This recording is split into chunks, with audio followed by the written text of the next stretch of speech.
السلام عليكم ورحمة الله وبركاته. كيف حالكم؟ إن شاء الله كويسين وإن شاء الله طيبين. أتمنى إن شاء الله أن تكونوا دائما بخير وعلى خير. أعزائي المشاهدين، كان شفت لي فيديو على وسائل التواصل الاجتماعي، فصراحة الفيديو ده أثار انتباهي جدا، فعشان كده قررت إني أوريكم الفيديو ده. لكن يا جماعة أنتوا في الأول والأخير ليكم التعليق. يلا يا جماعة باختصار خلونا نشوف الفيديو ونكتشف فيه شنو. Le Maroc fait des jaloux. Le Maroc a même beaucoup d'ennemis. Certains sont même des pays voisins, vous vous rendez compte? Le royaume du Maroc est un des royaumes les plus vieux du monde et avec une histoire réelle, une véritable histoire, avec une identité et non une histoire inventée. Mais pourtant, le Maroc est imperturbable. Le Maroc avance très vite, à grands pas, pendant que certains pays perdent du temps à critiquer le Maroc. Certains me demandent pourquoi j'aime le Maroc. Ils osent me demander pourquoi. Vous avez une partie de la réponse là, dans cette vidéo. Mais je pourrais en dire beaucoup encore, beaucoup sur le Maroc. Donc bravo le Maroc, vive sa majesté, le roi Mohamed VI, et Dim Maghreb.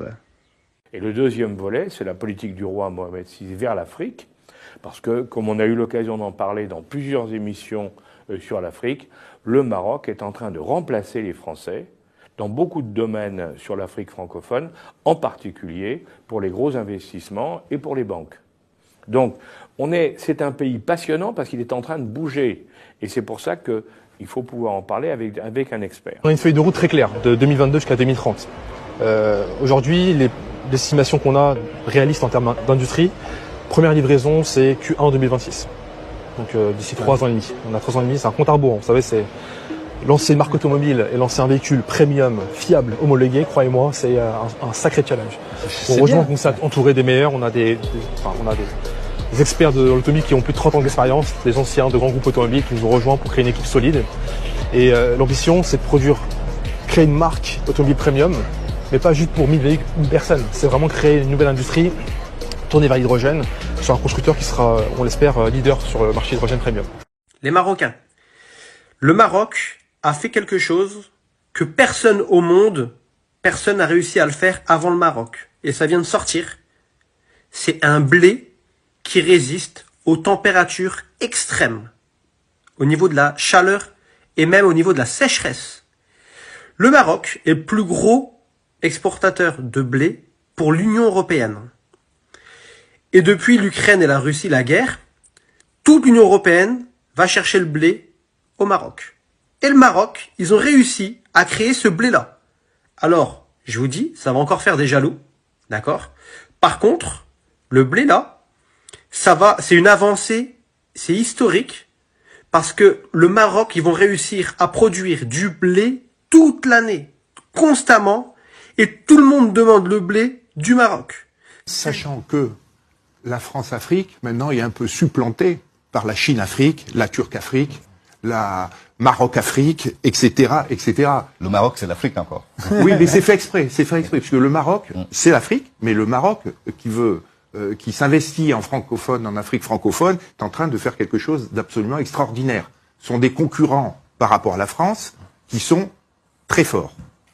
Et vous allez voir que bientôt le Maroc, ça va être une superpuissance africaine qui va déterminer, qui va faire un certain nombre de contrats, surtout sur toute la partie francophone. Alors, on en reparlera comment c'est arrivé et comment ça se passe. C'était d'anciens alliés qui deviennent des concurrents. Il faut en être conscient et il faut voir comment on va traiter cette affaire-là. Sachant que les Marocains sont très forts, et ce sont des économies complémentaires car le Maroc est un grand pays qui veut devenir un pays exportateur.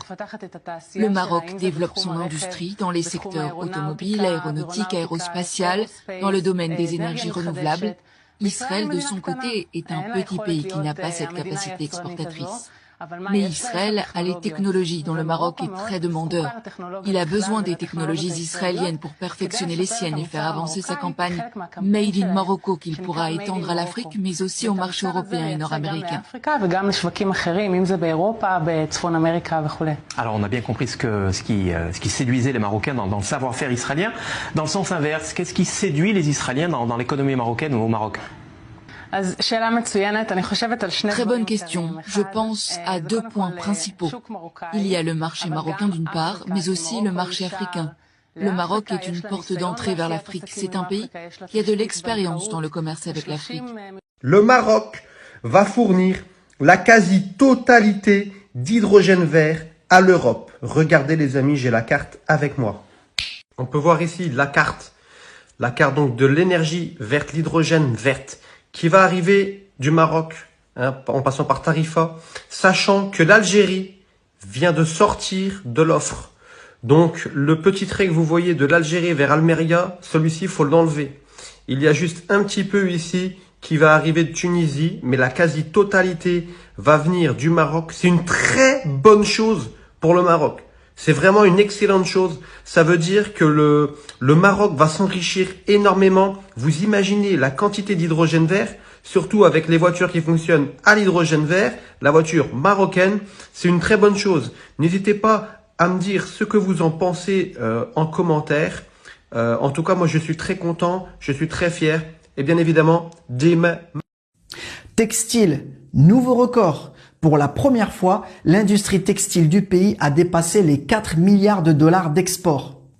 Industrie agroalimentaire, nouveau record. Pour la première fois, cette industrie a aussi dépassé les 4 milliards de dollars d'export. Industrie du phosphate, des engrais et de la chimie, nouveau record. Pour la première fois, cette industrie va dépasser les 10 milliards de dollars d'export. Le Maroc est un grand producteur de phosphate, mais en réalité, le phosphate brut rapporte très peu au pays par rapport à la transformation qui en est faite dans les usines pour fabriquer des engrais et des produits chimiques comme l'acide phosphorique. Pour vous faire une idée, au moment où je tourne cette vidéo, la tonne de phosphate brut se négocie autour de 300 $, alors que pour les engrais, on est aux alentours de 650 $ la tonne et c'est même monté jusqu'à 1000 $ la tonne en avril 2020. Mais si vous êtes dans un pays en plein boom économique et qui a acquis une crédibilité, vous verrez au contraire que les investissements se tourneront vers l'industrie. Eh bien, au Maroc, aujourd'hui, c'est exactement ce qui est en train de se passer. La tendance s'est complètement inversée et il y a maintenant 2 fois plus d'argent investi dans l'industrie que dans l'immobilier. En 10 ans, la mentalité des investisseurs a complètement changé. Comme ils voient que l'industrie marocaine est performante et surtout rentable, eh bien les capitaux se dirigent automatiquement là où c'est rentable. Et évidemment, c'est tout à fait normal.